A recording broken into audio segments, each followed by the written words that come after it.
말씀이 여러 군데 있어서 좀 바쁘실 것 같습니다.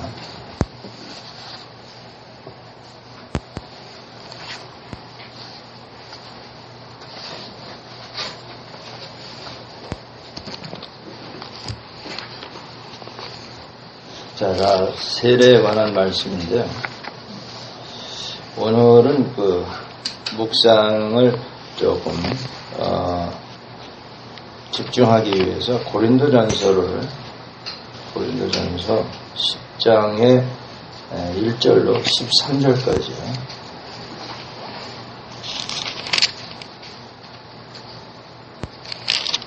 묵상하시고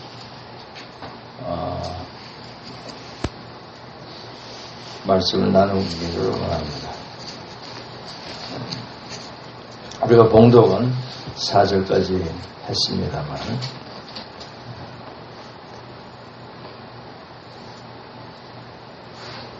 제가 다시 한번 읽을 때에 뜻을 읽을 때에 하나님의 음성을 들으시기를 바랍니다. 형제들아, 나는 너희가 알지 못하기를 원하지 아니하노니 우리 조상들이 다 구름 아래에 있고 바다 가운데로 지나며 모세에게 속하여 다 구름과 바다에서 세례를 받고 다 같은 신령한 음식을 먹으며 다 같은 신령한 음료를 마셨으니 이는 그들을 따르는 신성한 반석으로부터 마셨으니 그 반석은 곧 그리스도시라. 그러나 그들의 다수를 하나님이 기뻐하지 아니하셨으므로 그들이 광야에서 멸망받았느니라. 이러한 일은 우리의 본보기가 되어 우리로 하여금 그들이 악을 즐겨한 것 같이 즐겨하는 자가 되지 않게 하려 함이니 그들 가운데 어떤 사람들과 같이 너희는 우상 숭배하는 자가 되지 말라. 기록된 바 백성이 앉아서 먹고 마시며 일어나서 뛰논다 함과 같으니라. 그들 중에 어떤 사람들이 음행하다가 하루에 23,000명이 죽었나니 우리는 그들과 같이 음행하지 말자. 그들 가운데 어떤 사람들이 주를 시험하다가 뱀에게 멸명하였나니 우리는 그들과 같이 시험하지 말자. 그들 가운데 어떤 사람들이 원망하다가 멸망시키는 자에게 멸망하였나니 너희는 그들과 같이 원망하지 말라. 그들에게 일어난 이런 일은 본보기가 되고 또한 말세를 만난 우리를 깨우치기 위하여 기록되었느니라. 그런즉 선줄로 생각하는 자는 넘어질까 조심하라. 사람이 감당할 시험 밖에는 너희가 당한 것이 없나니 오직 하나님은 미쁘사 너희가 감당하지 못할 시험 당함을 허락하지 아니하시고 시험 당할 즈음에 또한 피할 길을 내사 너희로 능히 감당하게 하시느니라. 아멘.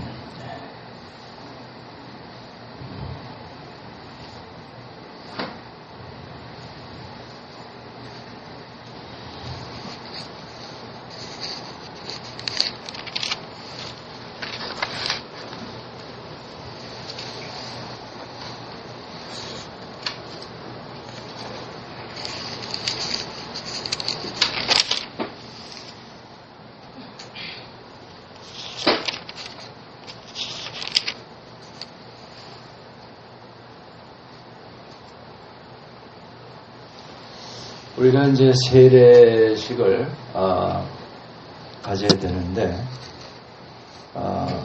이 세례가 뭔지 또 세례를 받았다 할지라도 세례 받은 자는 어떻게 살아야 되는지 그런 것을 깨닫는 시간이 됐으면 합니다.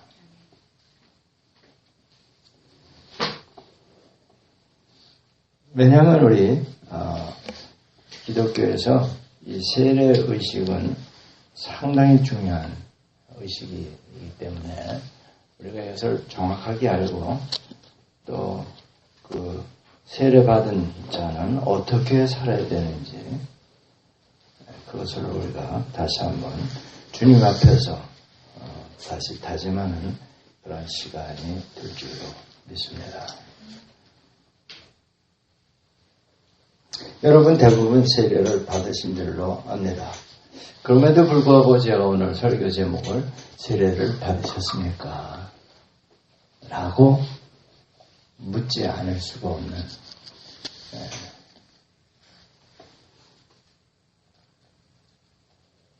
왜냐하면 세례를 받은 것으로 그냥 끝나는 게 아니라 이게 의식이 아니라 삶이 되어야 되기 때문인 줄로 믿습니다.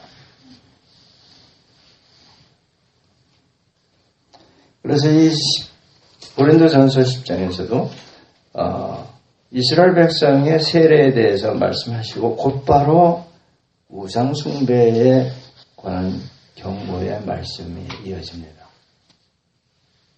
분명히 무슨 관계가 있다고 우리가 생각할 수 있겠죠.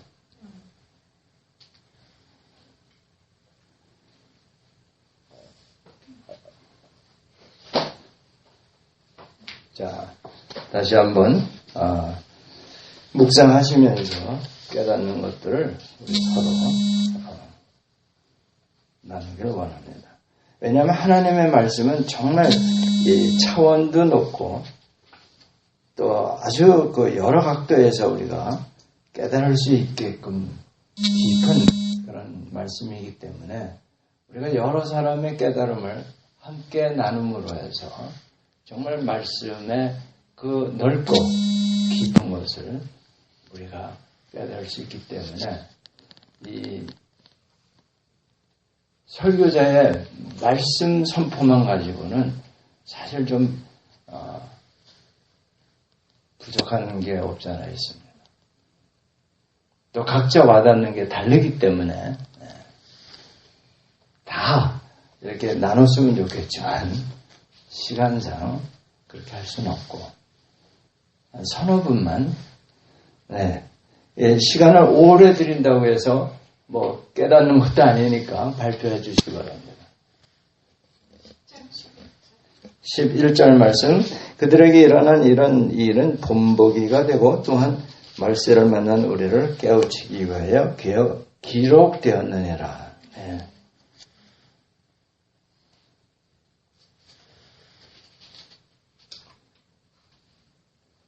무슨 그 말씀을 들으셨는지 나눠주셔야죠.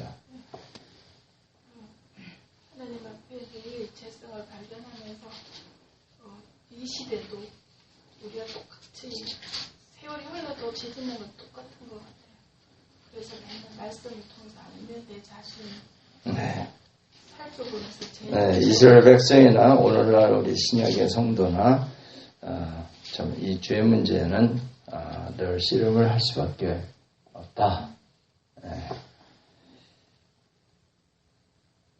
그래서 우리가 말씀을 우리가 읽고 듣고 묵상해야 되겠다. 뭐 이런 말씀인 것 같습니다. 다음 13절에 사람이 감당할 시험 밖에는 너희가 당한 것이 없나니 오직 하나님은 미쁘사 너희가 감당하지 못할 시험 당함을 허락하지 아니하시고 시험 당할 즈음에 또한 피할 길을 내서 너희로 능히 감당하게 하시느니라. 우리가 잘 듣고 읽고 많이 묵상한 그런 말씀인데 우리의 믿음을 보시고 시험 당할 즈음에 또한 피할 길을 내서 너희로 능히 감당하게 하시느니라. 정말 그런 것 같습니다. 부족한 믿음이 있으면 피할 길도 내주시고 능히 감당하게 해주시면 믿습니다. 그런데 우리가 좀 우리 한국말의 그 어려움이 뭐냐면 시험의 뜻이 사실 한문으로 된 것을 그대로 번역하니까 세 가지 뜻이 다 시험이에요. 그러니까 오늘 이 말씀은 temptation, 유혹한다는 뜻의 시험이에요. 테스트한다는 의미의 시험이 아니고 또는 시험 당한다 했을 때 또 한 가지 뜻은 trial, 연단. 뭐 이런 그 세 가지 뜻 중에 오늘은 유혹당할 일이 생겨도 그 유혹을 피할 수 있는 길을 주신다. 그러니까 결국은 선택입니다.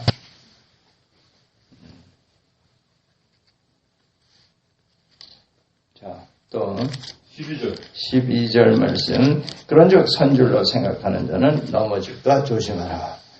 네. 누가 섰습니까?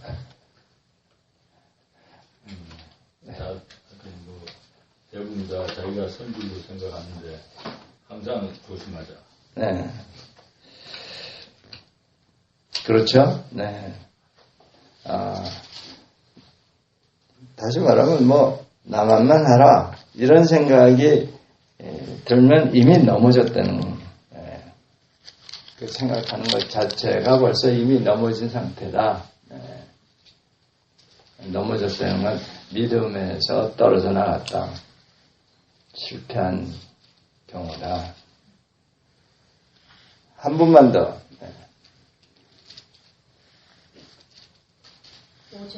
5절에 그러나 그들의 다수를 하나님이 기뻐하지 아니하셨으므로 그들이 광야에서 멸망을 받았느니라. 이 말씀은 그 1세대를 얘기하는 거죠. 광야를 거쳐간. 네.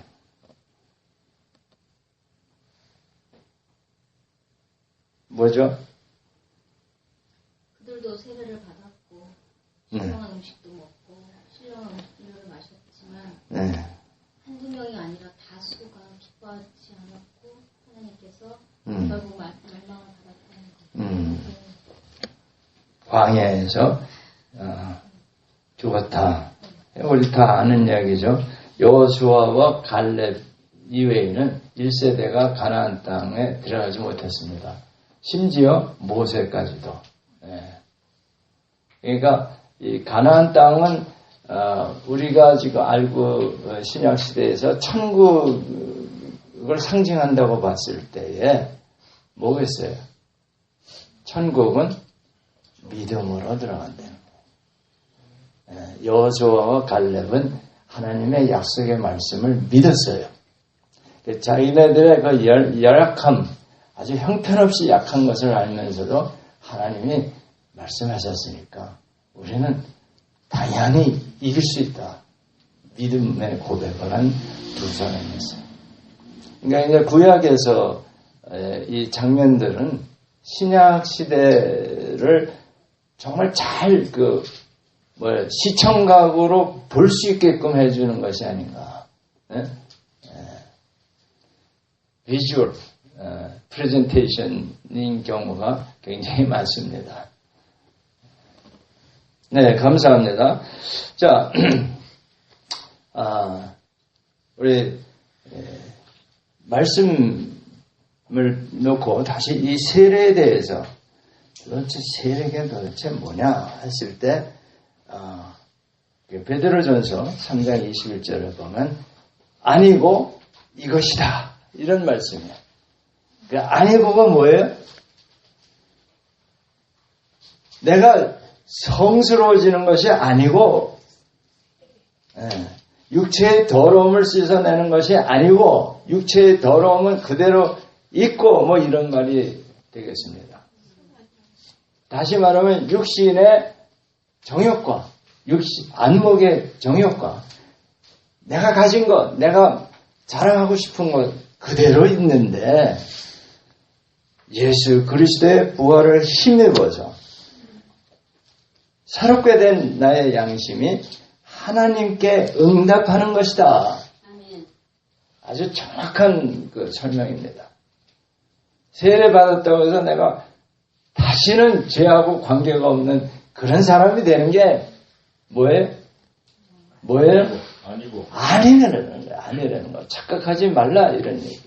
나 세례 받았으니까 나는 거룩한 그런 사람이 거룩하다는 의미가 구별됐다는 의미에서는 맞지만 내가 행위가 그렇게 하나님 보시기에 만족할 만큼 완벽한 그러한 사람이 된 건 아닌데 그럼에도 불구하고 새 사람이라고 불러줘요. 거듭났다고 불러요. 그건 무슨 뜻이냐면 하나님을 향해서 돌아섰다는 뜻이에요. 어떻게 하나님께 등을 돌리고 하나님 말을 안 듣고 하나님을 이렇게 대적하고 하던 그런 자세가 바뀌어서 하나님을 향해서 가는 사람이 됐다.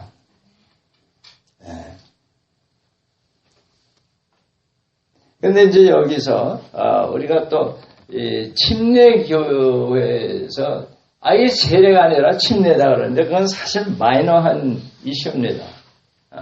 침례가 됐든 세례가 됐든 그러니까 스프링클러 이렇게 물을 머리에 뿌려서 하는 걸 보통 세례라고 그러고 물속에 완전히 잠겼다가 일어나는 걸 침례라고 그러는데 사실 같은 의미라고 저는 봅니다. 이게 목사님이 물에 손을 이렇게 담궜다가 머리 위에 얹어놓는 건 뭘 뜻해요? 물 아래 있다는 얘기랑 마찬가지입니다. 물속에 들어갔다 나와도 그게 상징이고 물 스프링클러 뿌려서 하는 것도 상징일 뿐이에요. 거기에 무슨 큰 의미를 붙여가지고 우리는 침례해가지고 성경까지도 바꿉니다. 침례 교단에서는. 자기네 교단을 그런 거 가지고 구분한다는 건 조금 너무 표피적이다 그거야말로. 네. 사실은 이 침례라는 것에 대해서 우리 역사적으로 살펴볼 필요는 있어요. 이 베프티즘 때문에 정말 수많은 사람들이 순교를 당했습니다.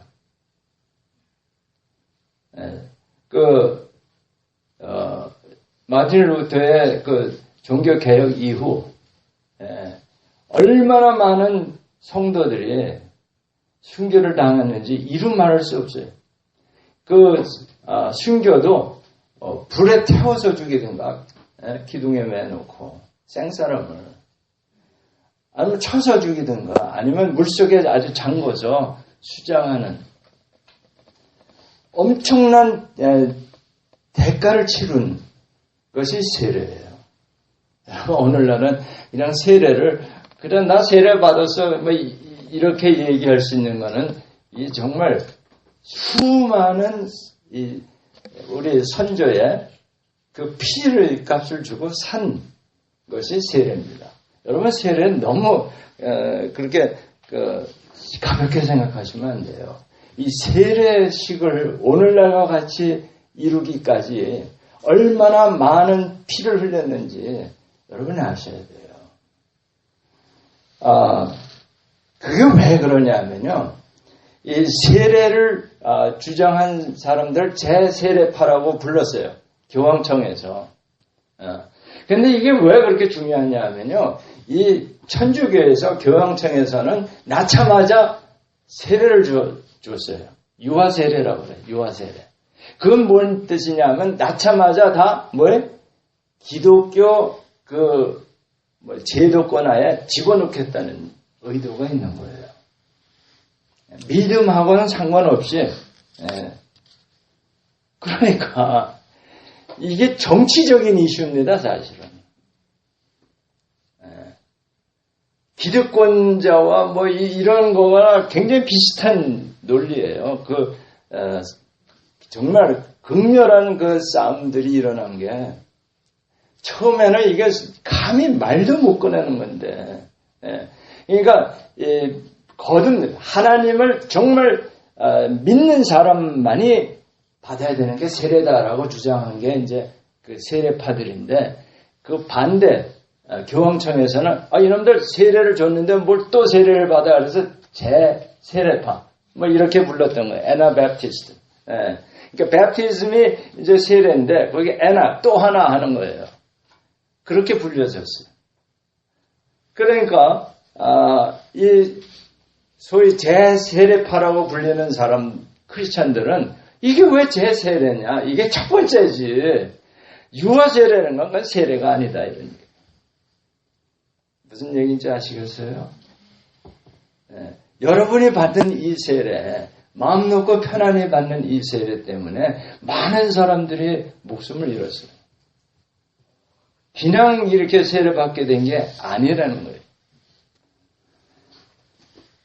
그걸 좀 아셔야 돼요. 그래서 그것을 피해서 여러 나라로 이제 망명을 하다 보니까 이게 오히려 전 세계에 퍼지게 된 겁니다. 오히려 참 하나님의 역사는 참 묘묘합니다. 그래서 메노나이트나 미국에는 아미시타운이 있는데 거기 그 사람들은 또 너무 심해요. 문명을 다 거절해가지고 지금도 마차 타고 다니고 이런 문명이 이게 TV 이런 거 안 보고 이런 그런 그 마을이 있어요. 아미시에 저도 한 2번 가봤는데 그렇게 사는 것도 나쁘지는 않은 것 같은데 그러나 그게 정말로 그럼 성경적으로 사는 삶이냐? 그 시대에서 벗어나서 살겠다는 건데 그러면 정확하게 말하면 사도 바울이 말하면 세상 바깥으로 나가야 되는 거예요. 거의 그 사람들 세상 바깥에 나가서 사는 셈인데 완전히 그렇게 할 수도 또 없습니다. 그래 이러한 그 역사를 우리가 좀 생각을 하면서 얼마나 그 정부에서 정치적으로 이게 이용이 돼가지고 아무튼 많은 사람들이 잔인하게 박해를 받았습니다. 교수형도 당하고 익사 형벌도 받고 화형도 받고 이런 과거가 있다는 걸 여러분이 아시고 그래서 이제 그 세례라는 게 그것은 뭐냐 이 정치적인 거하고 결부적이기 때문에 이런 일들이 일어났고 사실은 영적인 문제입니다. 세례라는 것은 그래서 이제 그 세례라는 게 뭐냐 그것을 이제 잘 설명해 주기 위해서 그 1절서부터 4절까지 이스라엘 백성의 그 역사를 이야기합니다. 이스라엘 백성이 애굽에서 나올 때에 홍해를 건너야 했잖아요. 홍해를 건너야 되는데 이게 이제 제가 즐겨 하는 2차원의 세계에 있던 뭐예요? 이스라엘 백성들이에요. 앞에 홍해, 지금같이 그런 조그만 강물이 아니라 그 당시에는 엄청 컸대요. 그 홍해, 정말 바다라고 할 만큼. 그런데 절대 못 건너가는 거죠. 2차원의 생각으로는. 절대 절명의 이제 데드엔드입니다. 데드엔드. 그래서 이제 이스라엘 백성들이 모세 보고, 야, 우리가 장지가 없어서, 몇 자리가 없어서 여기까지 끌고 나왔냐? 이렇게 불평들을 할 때야. 이게 뭔 얘기야? 왜 우리를 여기서 죽게 하느냐? 괜히, 애굽에 있었으면 종살이는 했지만, 그래도, 죽지는 않았을 거 아니냐? 이런 의미의, 이제, 그 공격들을 했는데, 하나님께서 이제, 그때 차원을 높여서 하나님을 바라보는 수준이었어요. 모세가 하나님께 기도했을 때, 너 왜 그렇게 자꾸 기도만 하냐? 야, 너 손에 있는 거, 뭐예요? 하나님의 지팡이. 양치는 지팡이가 아니에요. 그래. 바뀐 겁니다. 그걸 들어라. 그래서 바다를 명하면, 되는 걸. 그게 뭐예요? 3차원의 생각입니다. 여러분, 우리가 이걸 깊이 생각해야 돼요. 내가 지금 2차원의 세계로 생각하고 있느냐? 아니면 3차원 내지는 하나님의 눈높이에서 사물을 보고 이해하려고 하느냐? 이것만 하면 영분별입니다, 이게. 그렇게 영분별을 신비하게 생각하시는데, 아주 간단한 거예요. 내가 지금 눈으로 보고 있는 것을 어떻게 해석하느냐의 문제예요. 아시겠습니까? 저는 정말 이제, 목회 이제 30년이 돼 가는데, 요즘 특별히 하나님이 깨닫게 해주시는 게, 딴 거 하지 말고, 성도들에게, 차원을 달리해서 보는 걸 좀 가르쳐라. 내가 눈으로 보는 것이 정말 보는 것이냐 이거예요.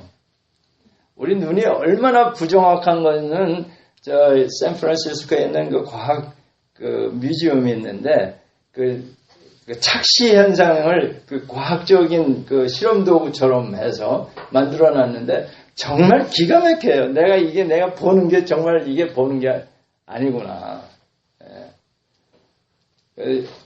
심지어는요, 이 하얀 바탕에 까만 줄로 원을 그려놓고 까맣고 하얀 겁니다. 근데 그게 돌아가기 시작하면 거기 색깔이 나타나요. 나 이거 어떻게 해야 돼? 그런 등등의 착시 현상들을 한 100여 가지 만들어 놓은 것 같아요. 그 뉴욕에서 한번 전시할 때 내가 가봤는데, 그거와 같이 우리가 본다는 게 우선 잘못이 뭔지 아세요? 의학적으로 우리 망막에 눈 안에 있는 망막이 있잖아요. 거기에 이제 이게 렌즈를 통해서 우리 눈동자를 통해서 빛이 들어가서 스크린처럼 비치는 걸 우리가 본다라고 하는 거예요. 이제 시신경에 연결돼서. 그런데 사실은 보면 그 스크린에 망막이 가운데 구멍이 뽕 뚫어진 걸 아셔야 돼요. 왜? 시신경으로 이걸 전송하기 위해서 연결을 하다 보니까 구멍이 나 있어요. 근데 우리는 그걸 절대로 못 느낍니다. 얼굴을 보는데 구멍이 뽕 가운데 떨어져 있음에도 불구하고 나는 그걸 못 느끼는 거예요. 그러니까 아주 아름다운 여인을 볼 때 저 사람도 가운데 구멍이 나 있구나 이거 느끼는 사람이 있을 거예요. 저는 그런 좀 나쁜 취미가 있어요. 구멍 난 얼굴 뭐 이렇게 안 속아야 되겠다 뭐 그것을 블라인드 스팟이라고 해요. 우리가 볼 수가 없는 게 있는 것처럼 그러니까 예수님도 너희가 본다고 하니까 죄를 짓는다는 거예요. 차라리 장님이었으면 죄를 안 지을 텐데. 왜? 그게 보는 자체가 죄가 아니라 잘못 판단을 하는 거예요. 잘못 이해를 하는 거예요. 그거 가지고 속단을 하는 거예요. 아닐 수도 있는 거예요. 내가 온전한 얼굴을 보는 게 아닐 수 있다는 생각을 하는 게 오히려 정상이 되는 거예요. 여러분, 겸손해야 됩니다. 제가 은혜 받은 게 하나님 만나는 과정을 가끔 제가 간증을 했지만 내가 믿는 것이 정말 맞는 거냐라는 질문을 던지기 시작하면서 하나도 절대적인 근거를 가지고 있는 내 생각이 없더라는 거예요. 뭘 가지고 내가 하는 일이 맞다고 생각하느냐.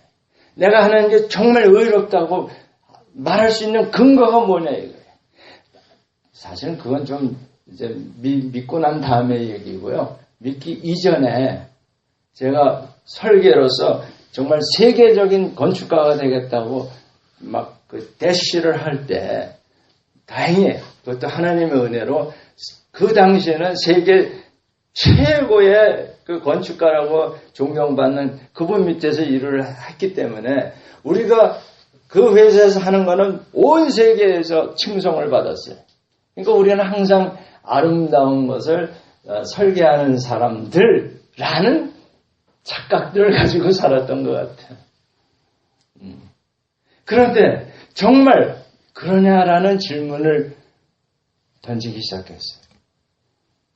그러니까 남들이 다 인정하니까 그렇다? 아니에요. 인정 안 하는 사람들도 있더라고요. 여러 가지 이유로. 아니 그렇게 비싼 돈을 내고서 그렇게 좋은 건물을 설계 못할 사람이 어딨냐. 뭐 이렇게 하는 사람도 있는데 사실은 그것도 틀린 얘기예요. 돈 많이 준다고 해서 좋은 디자인 나오는 것도 아니에요. 그것도 틀린 얘기고 우리도 틀린 얘기예요. 무엇을 기준으로 해서 이게 아름다운 건축이냐 이거예요. 답이 없더라고요. 정직하게 얘기해서. 그러면 그 당시에 우리 어머니가 그렇게 예수님을 사랑하고 정말 젊어서 권사님이 돼가지고 주님을 그렇게 사랑한 사람이 없는 것 같은데, 어린 내 기억에도. 근데 뭐 하나님이 안 봐주시고 그냥 죽게 만들었으니 우리 다 실망해서 교회를 떠났단 말이에요. 그러니 그 예수님이 정말 하나님의 아들이냐? 에이, 그런 거 아니다라고 할 때 아니라고 하는 근거도 없고 기라는 근거도 없는 거예요. 그런데 만약에 그것이 맞는다면 그러면 제가 좀 심각해지는 거예요. 왜냐하면 어렸을 때 교회를 다녀서 주일학교 실력으로만 해도 답은 지옥이에요. 만약에 what if 내 생각이 틀리다면 저는 그게 겸손이라고 생각합니다. 우리 인간이 갖춰야 할 겸손은 만약에 what if I'm wrong 그러면 그 뒷 감당을 못하는 게 굉장히 많아요. 저 사람은 아주 나쁜 사람이야. 근데 what if 하나님이 보시기에 아니라면 그러면 내가 하나님 노릇한 게 되잖아요. 그죠? 그래서 우리가 이 생각한다는 건 되게 눈으로 보면서 생각이 되거든요. 그러니까 얼마나 부정확한가를 우리가 깨달아야 돼요. 나라는 인간이 얼마나 부정확한 존재인가를. 그래서 여기 이제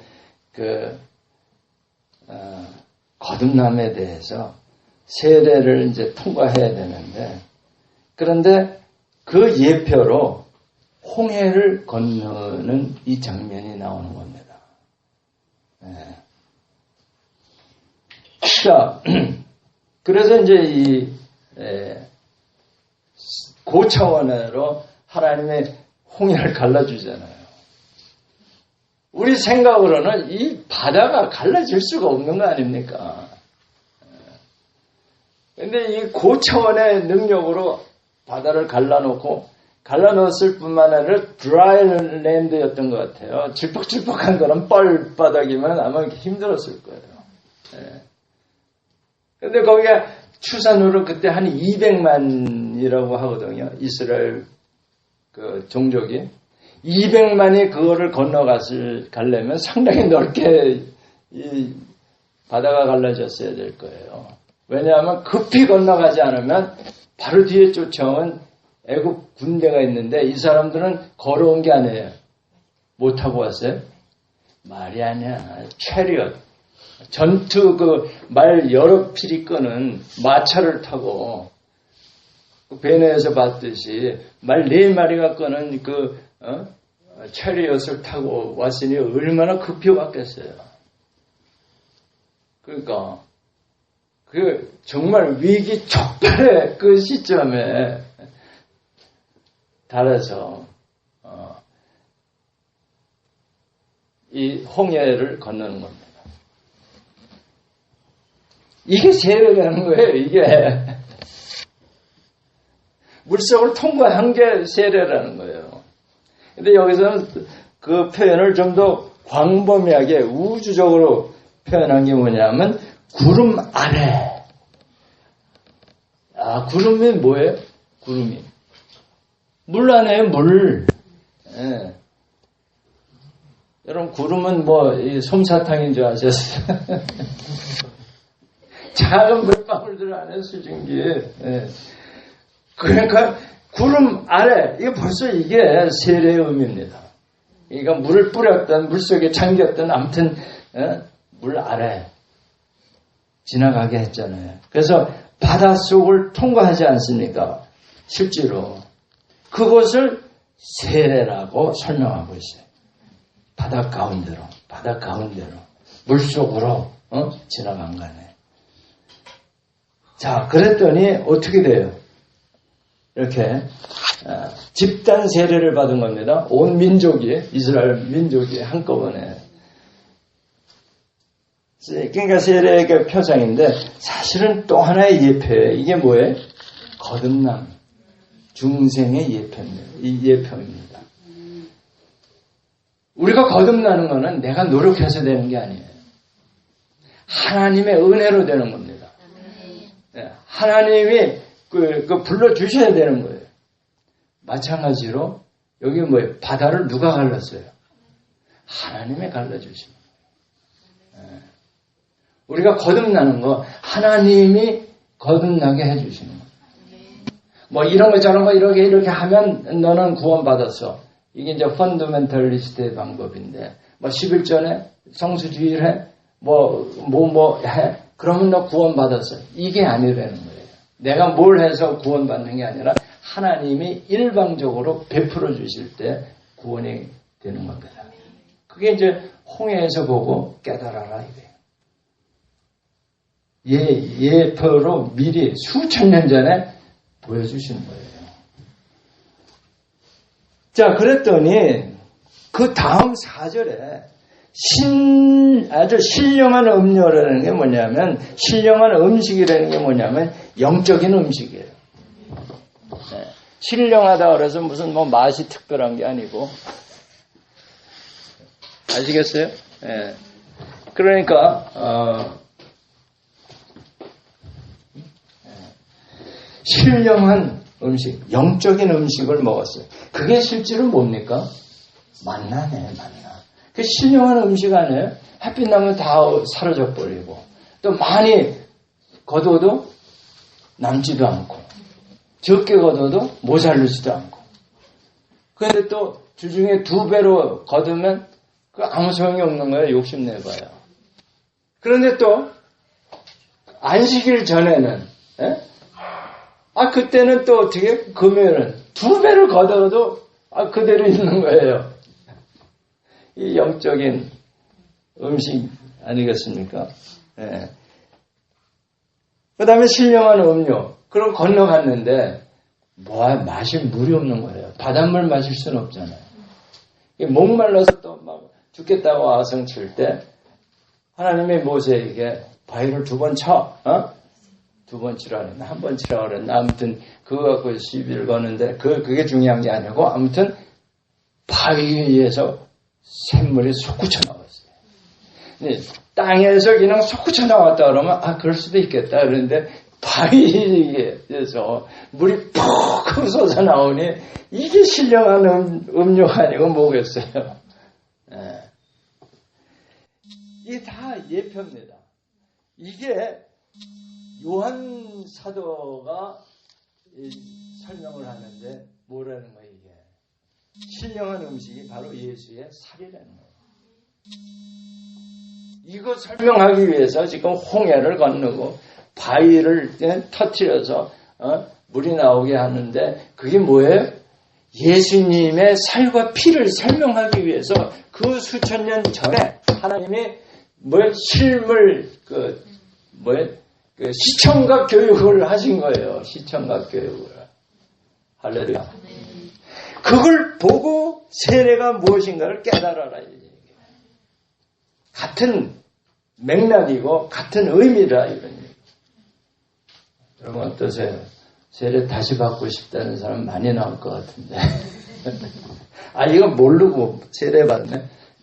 그래도 어쩔 수 없어요. 세례 한 번 받는 거죠. 2번 받는 거예요. 그냥 깨달으시면 돼요. 네. 왜냐하면 어차피 이거는 예표입니다. 그 물속에 들어갔다가 나온다고 뭐예요? 깨끗해지는 게 아니에요. 너 영이 깨끗해지는 게 아니다 이거예요.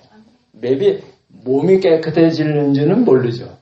목욕을 안 했던 사람이 물속에 들어갔다 나오면 그러나 이 세례라는 건 영적인 걸 얘기하는 거지 육적인 거 하려면 목욕탕 갔다 오지 뭐하러 세례를 받습니까?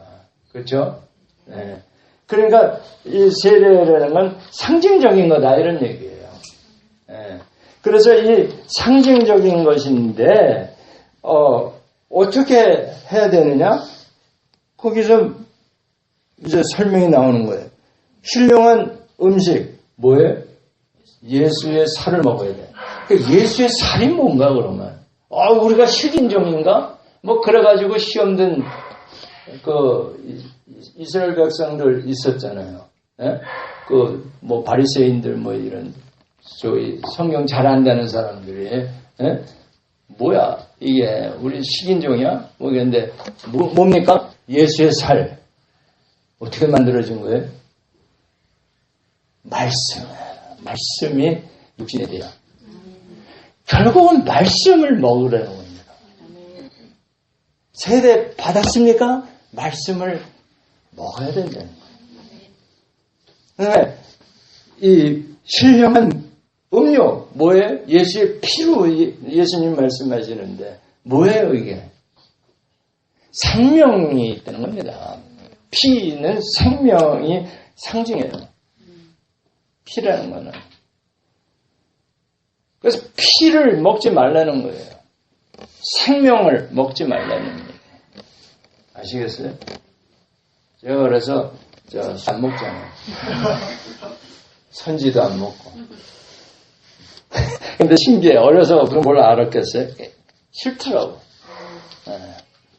내가 안 먹는 게 몇 가지가 있는데 가만히 보니까 전부 성경제라. 저 랍스터 뭐 조개 별로 안 좋아해요. 먹긴 먹지만 알고 봤더니 그거 먹지 말라고 돼 있더라고, 성경에. 신기하게. 예. 뭐 느껴지는 거 있어요? 특별한 것 같지 않아요? 모르겠어요. 정말 이거야말로 퀘스천 마크예요. 아니 누가 먹지 말라고 한 사람도 없고, 그런데 그냥 싫더라고. 그냥 요즘 젊은이들처럼 그냥도 아니고 그냥. 네. 그래서 여기에서 보면 그 세례 받은 사람들이 어떻게 살아야 되느냐? 우상 숭배 하지 말라. 음행하지 말라. 주님을 시험하지 말아라. 그 다음에 뭐예요? 원망하지 마라. 이렇게 세례 받은 사람이 하나님께 나아간다는 게 뭐냐? 하나님을 향해서 돌아선다는 게 뭐냐? 이런 거 하지 않는 거예요. 아주 자세하게 설명하고 있어요. 우리 변인선 형제 세례 받아야 돼. 이렇게 해야 된다는 거예요. 아멘. 네. 자, 이제 세례를 받아야 되는데, 나는 다음 주에 갔으면, 포항바다에 갔으면 하는데, 뭐, 추석 전날이라 바쁘다는 의견들이 있어요. 근데 10월 달에 엄청 추울 거예요.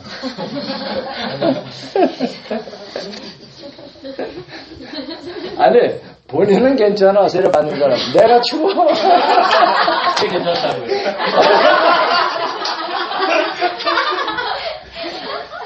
아멘. 그런데 우리 중국에 처음 개방됐을 때 많은 선교사들이 가서 복음 전하고 세례를 줬잖아요. 그때 겨울에 주로 많이 갔었는데 그 만주가 얼마나 춥습니까? 근데 겨울에 가서 얼음 깨고 세례 받겠다고 그래서 이 선교사들이 벌벌 떨면서 가서 그 얼음물에 집어넣었다 꺼내는. 세례 받는 사람은 열에 성령의 불이 나가지고 아마 괜찮았겠지만 이 목사 선교사들은 무슨 고생이야 이게. 괜찮아요. 네. 뭐 바다가 얼지는 않을 테니까. 네. 그러면 이제 10월 달로 옮기는 겁니다. 네. 아무튼 우리 총회도 겸해서 했습니다. 자, 여기서 우상숭배를 한 번 더 짚고 넘어가요. 우상숭배. 뭐가 우상숭배예요? 우상이 뭡니까? 이게 나무를 깎아놓은 무슨 신상, 이것만 우상이에요? 여러분이 내가 도저히 이것만큼은 포기 못한다는 게 우상이에요. 여러분 그런 게 하나씩 다 있을 거예요. 내가 자식만큼은 내가 절대 내가 내 목숨은 줄망정 자식은 포기 못해. 이런 거. 다 우상이에요. 우상이라고 해서 뿔 달리고 이상하고 뭐 이런 장생 같고 이런 것만이 우상이 아니라 내가 가장 아끼는 것이 다 우상이 될 수 있어요. 왜? 하나님보다 그걸 더 우선시하면 우상이에요. 간단한 거예요. 우상의 정의가. 하나님보다 더 중요하게 생각하는 거 그게 우상이에요. 내 목숨 이것도 우상이 될 수 있는 거예요. 그래서 그것을 포기한 사람이 순교를 하는 겁니다. 자기 목숨조차도 귀하게 여기지 아니해야 내 제자가 되리라. 예수님 말씀이에요. 예수 제자 조건. 그 누가복음 14장에 쭉 나오잖아요. 첫 번째 버리는 게 뭐예요? 집 버려야 되는 거예요. 가족들 다 버려야 되는 거고, 그 다음에 뭐예요? 밭, 자기 직장 버려야 되는 거고. 그래서 끝났나 했더니, 내 목숨도 버려야 되고, 끝났나 했더니 그게 아니라, 자기 십자가를 지고 나를 쫓아가라. 네. 제가 왜 이렇게 사는지 아세요? 예수님 만나가지고 너무 좋아가지고, 얼떨결에 나 제자 될래요 그랬다가, 지금까지 이렇게 참 쉽지 않은 삶을 살고 있습니다. 제자 된다는 거 간단히 생각하면 안 돼요. 인간의 제자도 마찬가지입니다. 저는 제자 노릇을 여러 번 해봐서 알아요. 철렁 이기우 선생 밑에서 사사 받으면서 지금도 부담감이 있어요.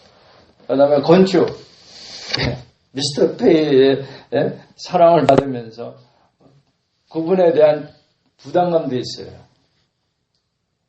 근데 이게 우상이 안 되게 하기 위해서 다 집어 던지고 버리고 예수님 쫓아가겠습니다 했거든요. 그런데 버린다는 이 말이 무슨 뜻이냐면 히브리어는요. 이것보다 저것을 더 좋아한다는 뜻으로 해석돼요. 히브리어 원어는 버린다는 뜻이에요. 그러니까 내 철렁 선생의 가르침보다 우리 건축가의 가르침보다 예수님의 가르침을 더 좋아한다는 거예요. 그런 뜻이에요. 가족을 버리라는 게 아니라 가족보다 예수님을 더 사랑한다는 뜻이에요. 그러니까 그 마태복음에서는 더 사랑하지 아니하면 이런 말로 번역이 되어 있어요. 그게 제대로 번역한 거예요. 그러나 아무튼 버린다 말이 틀린 건 아니에요. 직역을 하면 히브리어를 직역하면 버린다라고 번역할 수 있는데 진짜 뜻은 이 비교급에 무엇보다 무엇을 더 좋아한다, 사랑한다 이렇게 되는 거예요. 그러니까 여기에서 자기가 가장 아끼는 것보다 예수님을 더 좋아한다. 그러면 우상 숭배가 안 되는 거예요. 근데 이것만큼은 안 돼. 예수님이 뭐고 이건 내가 양보할 수 없어. 그 우상이에요. 네. 그 다음에 음행하다가 주를 시험하다가 이건 우리 여기서 주를 시험한다는 건 테스트입니다. 하나님 이걸 해줄까? 안 해줄까? 테스트하는 거예요. 근데 이 테스트, 하나님을 테스트하면 안 되는 겁니다. 불경죄죠. 하나님은 믿음의 대상이지 무슨 테스트야. 그런데 한 가지가 테스트할 수 있는 게 있다고 그랬죠. 11조를 내봐라. 하나님이 축복을 하나 안 하나 테스트 해봐라. 그게 말라기서 아니에요. 잘 기억하세요. 더 이상한 얘기 안 해요. 이 11조 설교하다가 교회 이렇게 난리 나고 그런 경우가 많다고 그러더라. 그 다음에 이제 원망하는 거. 이거 참, 안 할 수가 없죠, 여러분. 원망. 안 하세요? 그것도 우리 너무나 잘 아는 거니까. 넘어가기로 하고요.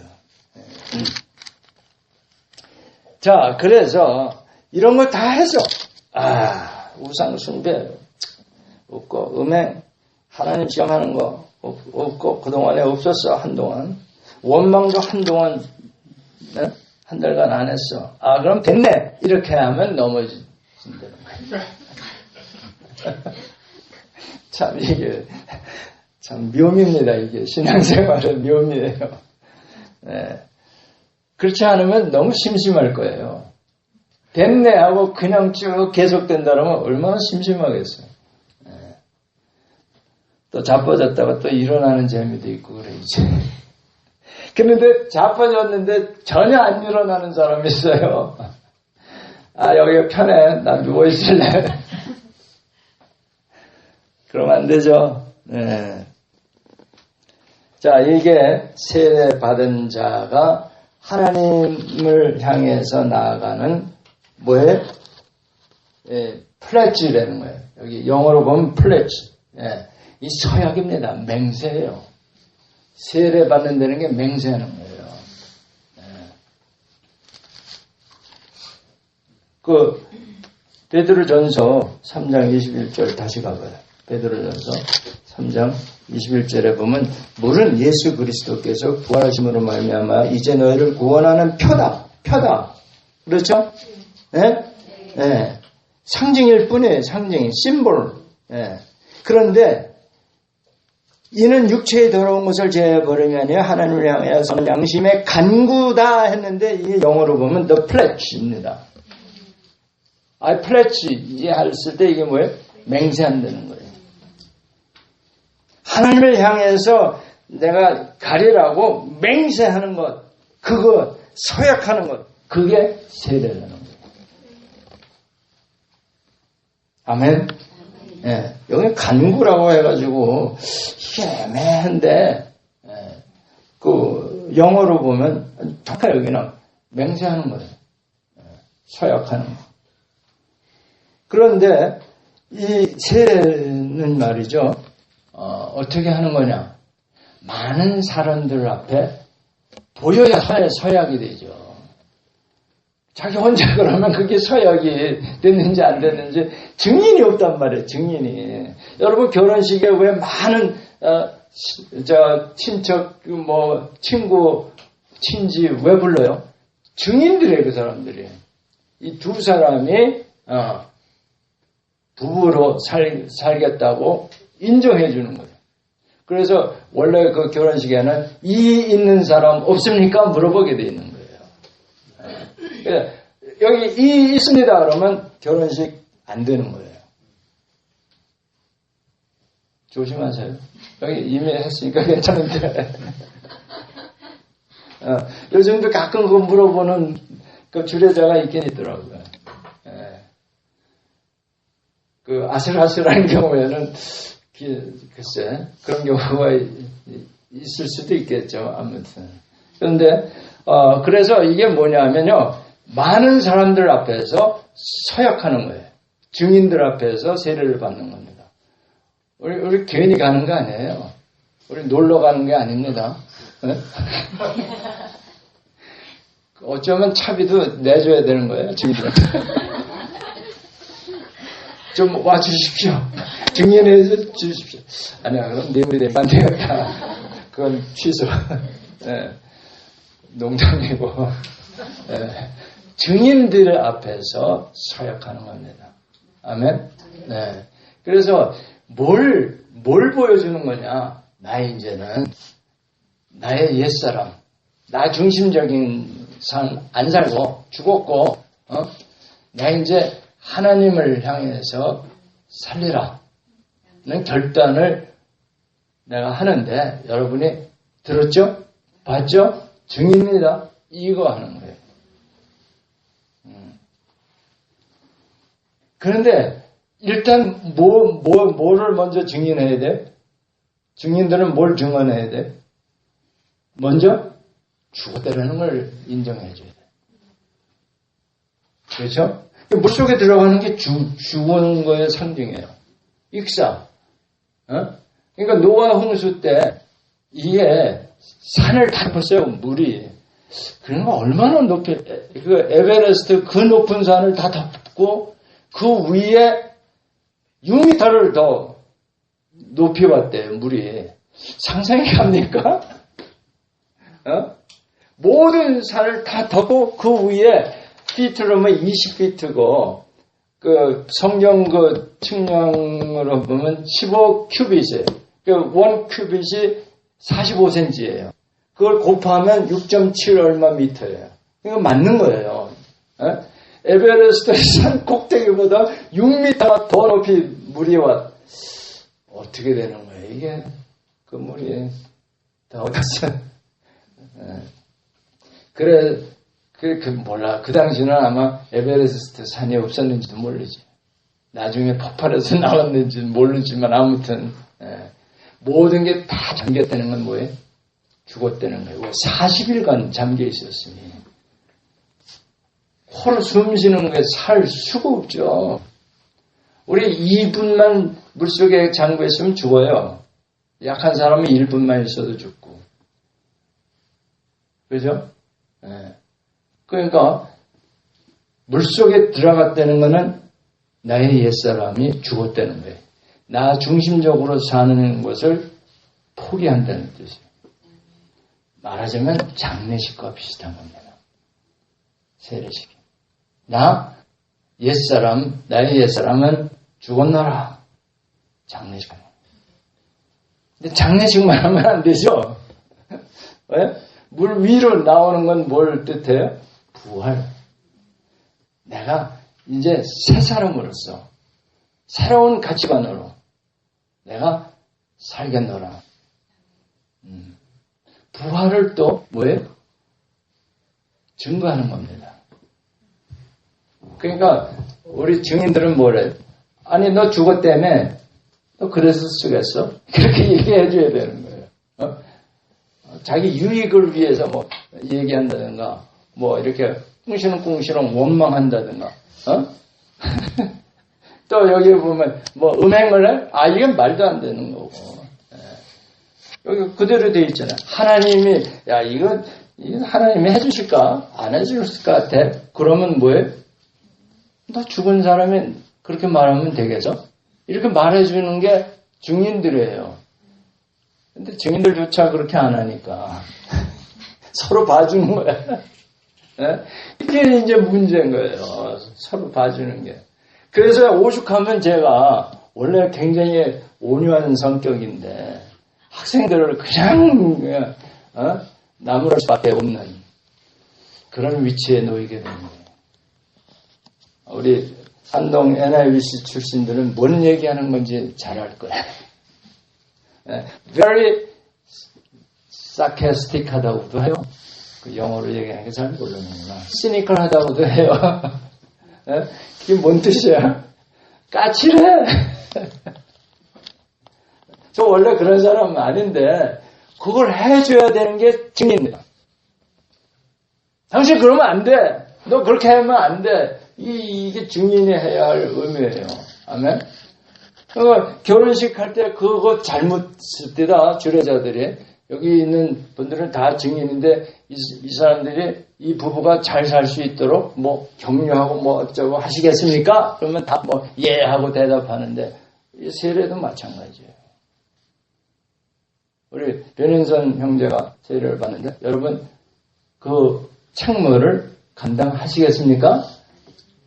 뭐 이렇게 벌써부터 이렇게 약하니 참 앞날이 걱정됩니다. 그거 봐주면 안 되는 거예요. 당신 그렇게 자기 중심적으로 생각하는 거 안 맞아 하고 얘기를 해줘야 돼. 왜냐하면 우리가 그걸 깨달을 능력들이 없습니다. 그 정도 스스로 깨달으려면 상당히 훈련을 받고 정말 그게 뭐예요? 장성한 분량까지 믿음이 자라야 돼요. 그걸 뭐라 해요?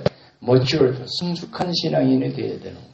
근데 성숙한 신앙인이 되려면 훈련을 무지 받아야 됩니다. 여러분 운동선수도 죽기 직전까지 훈련을 받아야 세계적인 선수가 되더라고요.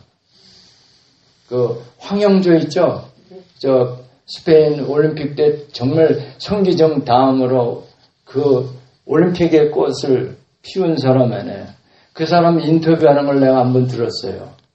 자기 연습할 때 그 옆에서 왜 차들이 쫓아가잖아요. 기록 재면서. 근데 얼마나 힘들었는지 그냥 그 차 바퀴를 뛰어들어가고 싶은 충동이 30번이 넘었대. 그게 훈련이에요. 나 이제 믿음이 뭐 할 때 때려치고 싶어. 그런 게 올 수 있습니다. 여러분 몇 번 겪으셨어요? 한 번도 안 겪었어요? 그러면 이건 정말 큰 문제예요. 훈련 안 받고 있다는 얘기예요. 훈련 받으면 정말 이렇게 해야 되나, 이래도 살아야 돼, 뭐 이 정도로 정말 숨이 턱턱 막히는 그런 훈련을 받은 사람이 어떻게 훌륭한 믿음의 장부가 되는 거예요. 그 훈련 없이 내가 뭐 몇 년 믿었으니까 이거 아무 소용 없어요. 축구 선수 뭐 30년 하면 뭐 맨날 후보를 뛰었으면 아무것도 아닌 거지. 예? 그 축구장에 한 번도 못 나갔다는 얘기 아니야.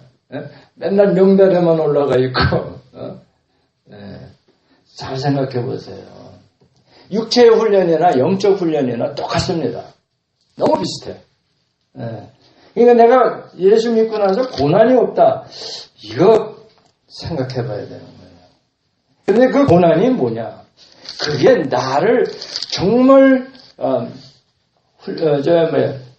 장성한 믿음의 그 분량을 채워주기 위한 것이로구나 하고 감사할 수 있어야 되는 거예요. 나는 왜 예수 믿고 맨날 이 모양이래? 이거는 훈련이 아니에요. 원망입니다. 여기 나왔죠? 원망하는 거. 이건 세례 헛받은 겁니다. 아시겠어요?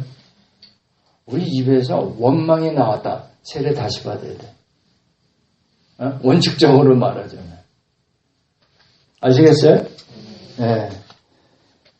원래 세례는 한 번 받고 끝나는 거기 때문에 여러분 세례 받고 난다면은 정말 경각심을 가지고 신앙생활을 해야 되는 거예요. 네.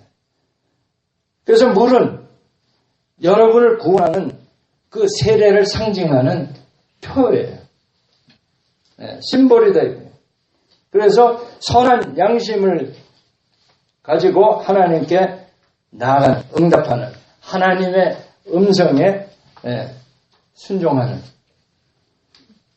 그게 세례라는 거예요. 그런데 여러분 세례에 대해서 우리가 다 얘기할 수 없는 게 또 신약에 보면 성령 세례라는 말씀이 나와요. 이건 또 뭐야? 다음 시간에. 벌써 시간이 끝이네. 이게 굉장히 아주 어려운 제목입니다. 이 물세례는 쉬워요. 이렇게 상징이 있고 그러기 때문에. 근데 이 성령 세례는 이게 그렇게 탁 부러지게 나오지 않고 하나 나온 게 있어요. 오순절에 다락방에서 불같이 내리는 그 장면 이외에는 뭐 방언 튀어나오고 뭐 이런 게 몇 가지 있긴 있습니다만 이게 참 아리까리한 예언이에요. 다음 주에 이제 제가 쓸 때까지 또 얼마나 또 고생을 해야 될지 기다립시다. 우리 동성으로 이제 기도하고 우리 찬송가 하겠습니다. 주여 감사합니다.